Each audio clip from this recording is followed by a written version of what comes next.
This is 55 pages. There's a lot to get through. We're going to be going through every line in the morning. Things that are just jumping out to start with, though.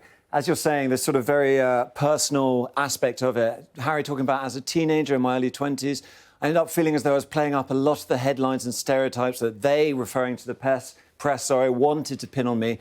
So he thought I may as well do the crime, so to speak. And some of that is sort of similar to what we've heard from Prince Harry in previous publicity tours. The difference, of course, is that this is the evidence for the prosecution, and we get into that quite quickly. We'll take you through talking about especially these phone hacking allegations, and we've got a long way to get through understanding all of this.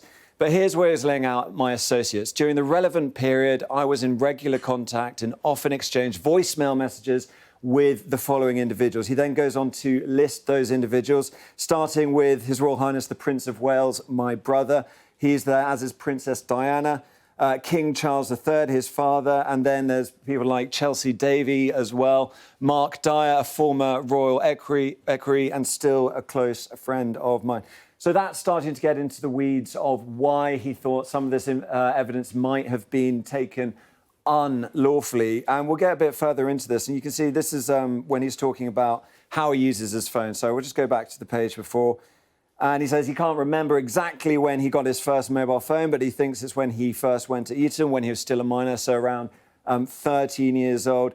And here he is talking about unusual mobile activity. So I remember on multiple occasions hearing a voicemail for the first time that wasn't new, in inverted commas, but I don't remember thinking it was particularly unusual.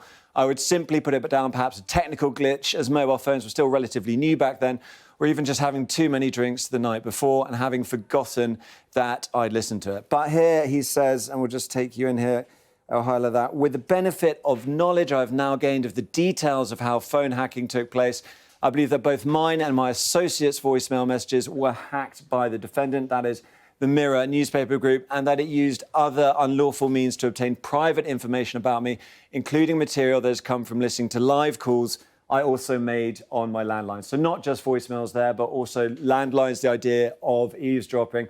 We're going to keep going through this through the morning, understand these arguments a bit better, but it seems pretty explosive so far.